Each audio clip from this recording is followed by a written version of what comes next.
go up and down. And when they took all that soil out, they needed to put it somewhere, and they popped it right in the middle of the river that was here, creating at the time of its completion in 1909 the largest man-made island in the entire world.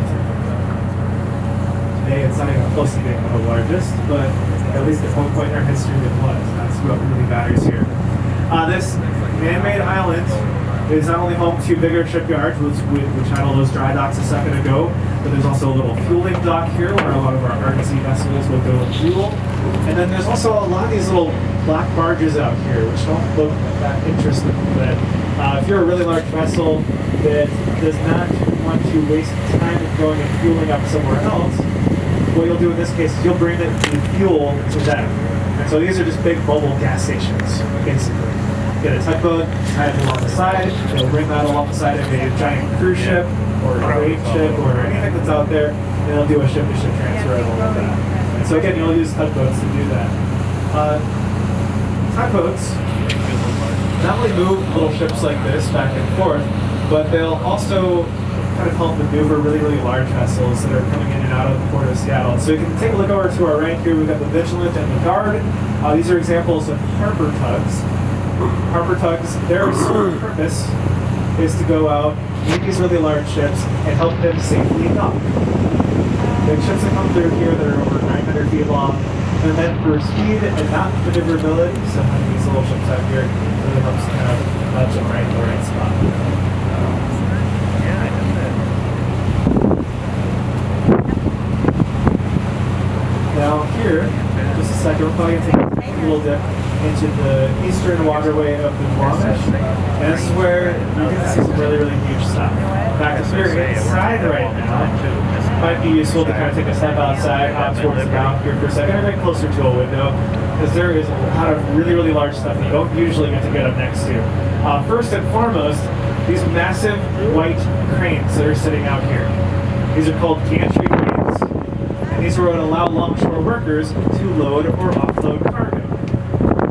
Right now, these ones that you're sitting off to our right here, these are some of the largest of their kind in the world. So this is Seattle is one of the first ports to receive these things. And what I want you to imagine, a couple of years ago, in the middle of Elliott Bay, a large vessel carrying not one, but three of them on the back of the ship, fully assembled from China, exactly as you see them.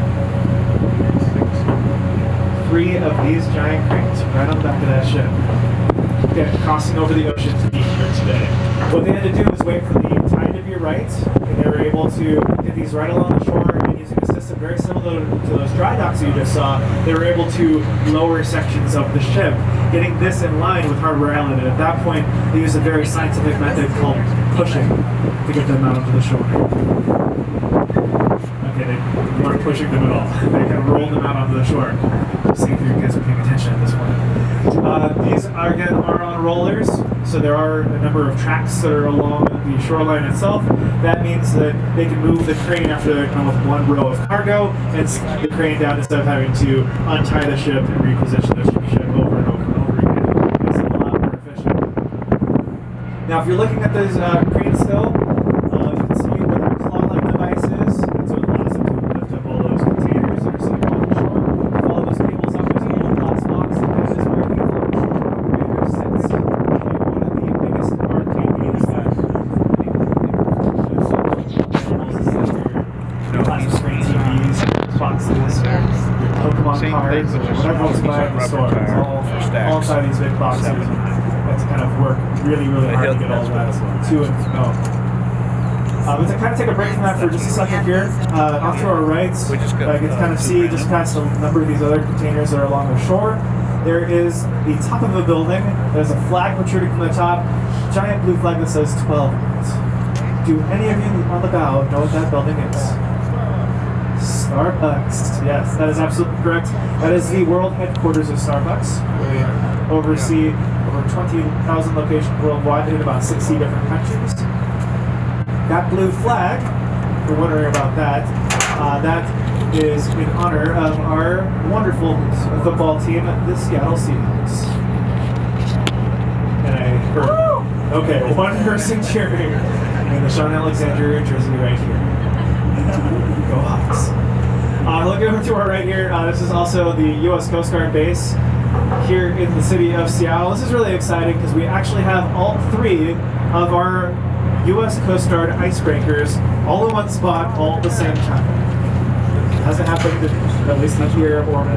So these icebreakers, big vertical vessels, go up to Arctic and Antarctic regions that clear shipping lanes, do search and rescue missions, as well as research. The largest one that's there is surprisingly not the most powerful of the ones that are there. The two smaller ones, the Polar Star and the Polar Sea, are. With about 70,000 horsepower behind them, they can crack through roughly 25 feet of ice. The size of a two-story building, submerged into the water, and be able to crack right through. Well, kind of tapping the right going back and forth. That's actually pretty important. What the Polar Star did this last summer was went up to the Bering Straits, and it started to chart the ocean floor because a lot of those areas have not been remapped in about 100 years. And so as the Arctic starts to open up, some of those missions are kind of important to do so they can make sure that everybody's nice and safe as they're making their way from place to place.